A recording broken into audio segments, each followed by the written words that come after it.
広がる闇の中交わし合った革命のちぎり誰にも邪魔させるわけにはいかないから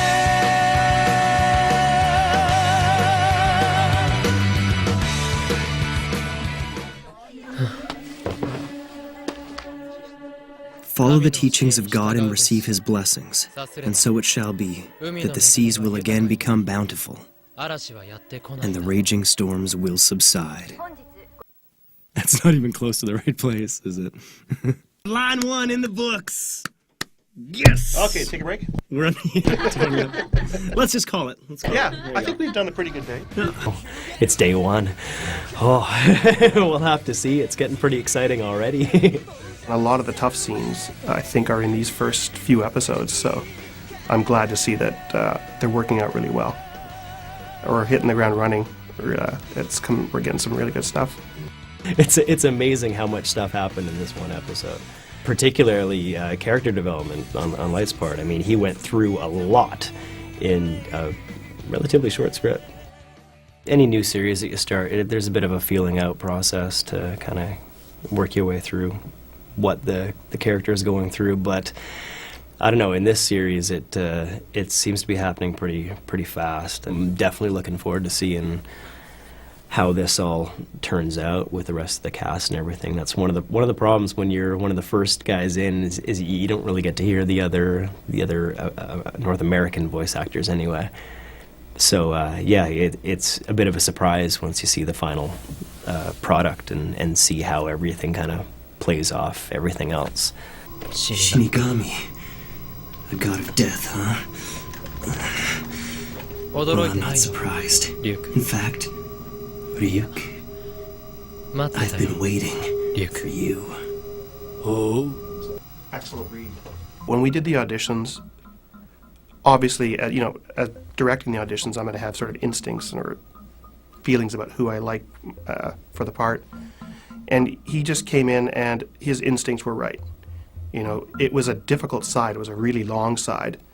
And it was a complicated side. It was, from these first 4 episodes. And it was some of the really tough scenes. Well, the audition side for Light was huge.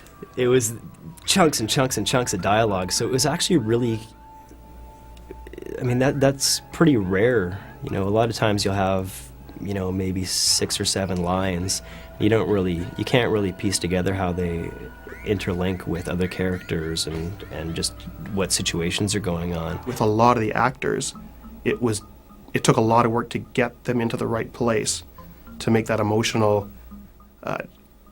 arc from finding this death note, having and then realizing what it can do, and the guilt of having killed, and then taking that to the next step and wanting to make a better world out of it.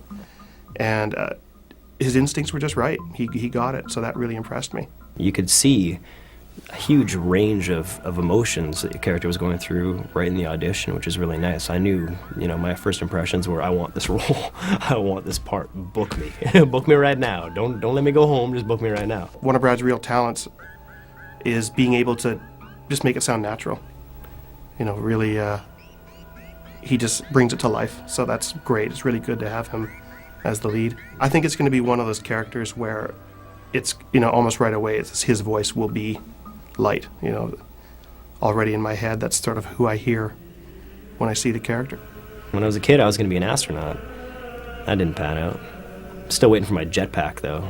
If I was an astronaut, I'd probably have a jetpack by now.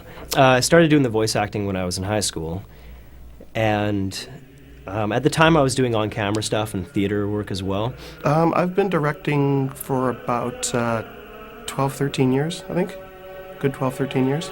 I came out of film school originally, and then I started out engineering.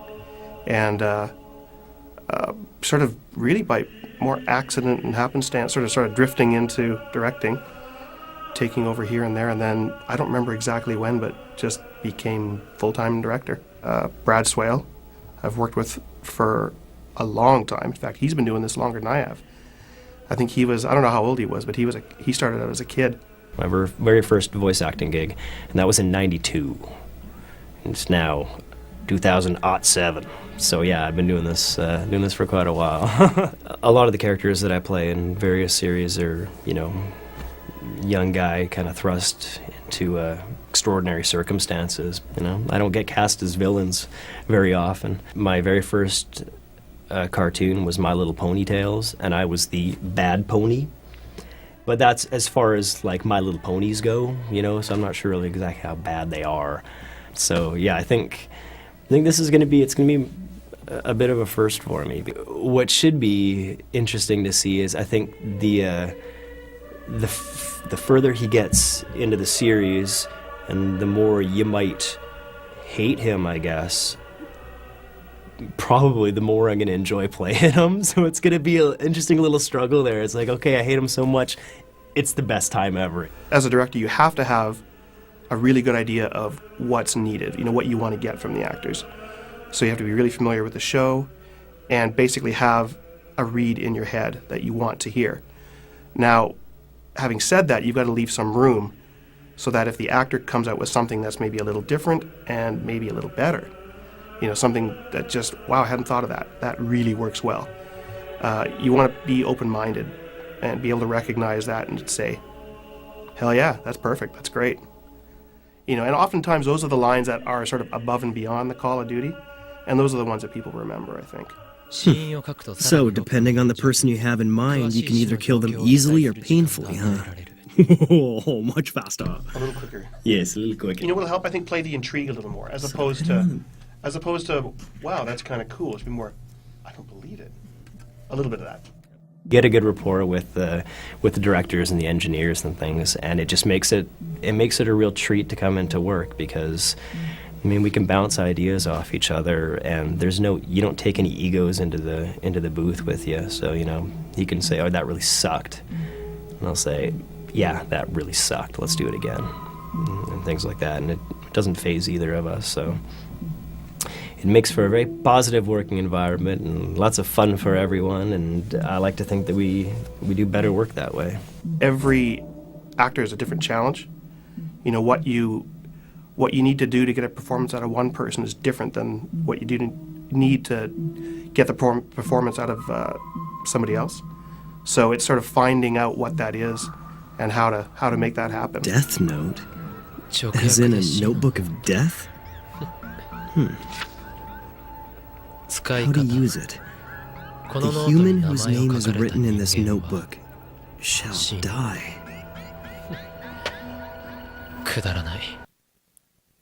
You know, just a shade more surprise on the shall die. Almost there. Can I maybe get that at the end of it too then? Because it's going to sound a little low-key. Okay.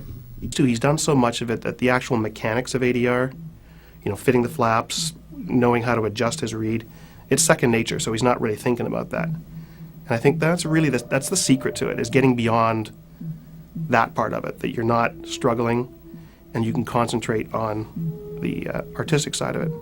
The more experience you have working there, the more comfortable you're going to feel. And I like to think that shows in the performances. I mean, it's an amazing looking show.